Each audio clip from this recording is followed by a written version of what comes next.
दोस्तों, मैं हूं प्रियंका चौरसिया। आपके अपने चैनल धर्म भेदी में आपका स्वागत है।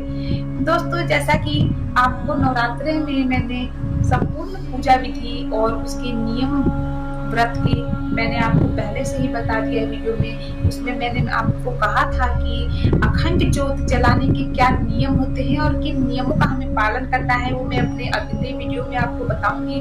तो आज की इस वीडियो में मैं आपको ये बताने जा रही हूँ कि जिन लोगों को घर में अखंड ज्योत जलाना है तो किन नियमों का पालन करना है अखंड ज्योत के लिए। तो चलिए, आपका ज्यादा समय ना लेते हुए अपने वीडियो की ओर आगे बढ़ते हैं। मुझे नीचे दिए हुए कमेंट बॉक्स में कमेंट करिए कि आपको मेरा वीडियो कैसा लगता है। मुझे लाइक करिए, सब्सक्राइब करिए। चलिए, आपको सबसे पहले मैं बता दूं, जिनको अपने घर में अखंड ज्योत की स्थापना करनी है वो अपने घर में सबसे पहला काम ये करना चाहिए उन्हें कि अपने घर में शुद्धता और पवित्रता बनाए रखना चाहिए। इसका मतलब ये है कि उन्हें 9 दिन अपने घर में सात्विकता का पालन करना है, सात्विक भोजन बनाना है और किसी भी तरह की अपवित्र वस्तुओं का सेवन उन्हें नहीं करना है। जिस घर में ज्योत जलती है उस घर में नकारात्मक ऊर्जा समाप्त हो जाती है, चारों तरफ सकारात्मक ऊर्जा उत्पन्न होती है।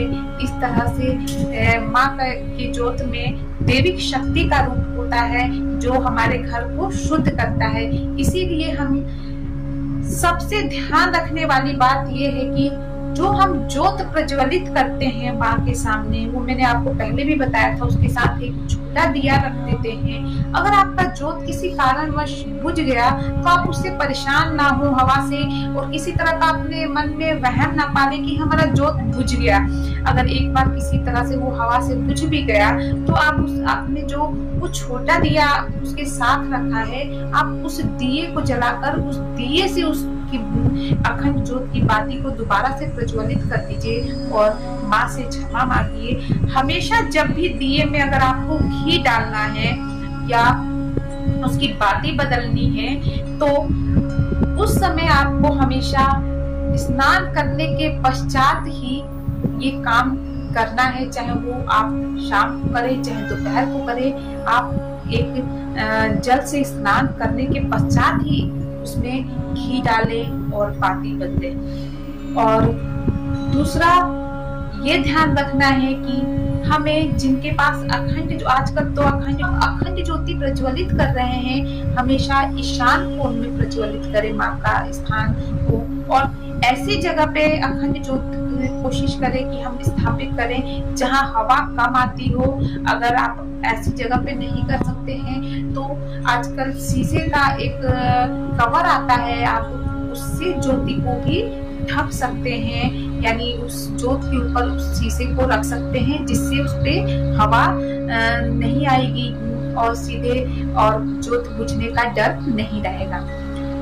अब तीसरी बात यह है जरूरी कि जिस घर में अखंड ज्योत प्रज्वलित की जाती है उस घर के मेन दरवाजे पे कभी ताला नहीं लगना चाहिए, यानी घर में कभी भी हमें अकेला नहीं छोड़ना चाहिए, अपने घर को बंद नहीं करना चाहिए। जो कामकाजी महिलाएं हैं मैं उनसे ये कहूंगी कि अगर उनके घर में कोई रहने वाला नहीं है तो वो अखंड ज्योत स्थापित ना करें। आप कलश की स्थापना कर सकती है, सुबह शाम आरती कर सकती है, परंतु अगर यदि आपके घर में कोई रहने वाला है, घर में रुकने वाला है तो आप अखंड ज्योत जला सकते हैं।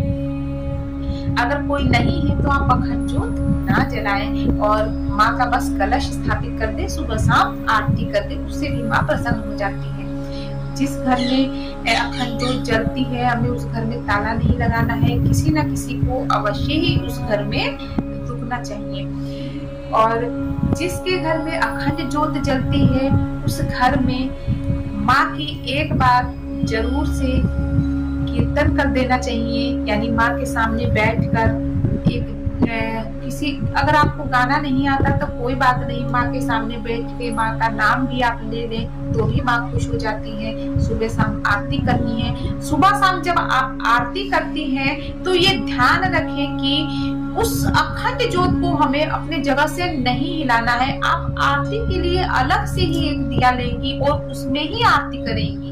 आप अखंड ज्योत को वहां से हिला के उस अखंड ज्योत से आरती हमें नहीं करना है।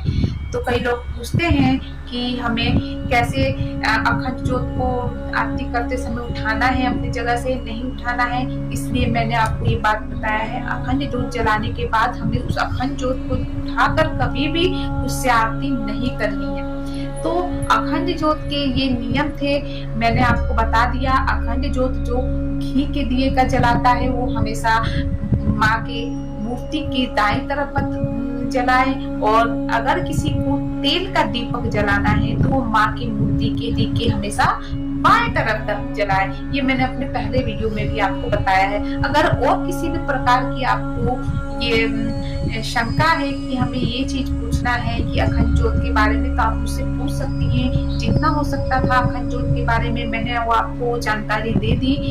नमस्कार, मैं फिर आऊंगी नए वीडियो के साथ, नए उपायों के साथ। तब तक आप अपना प्यार मुझ पर ऐसे ही बनाए रखें। जय माता दी दोस्तों।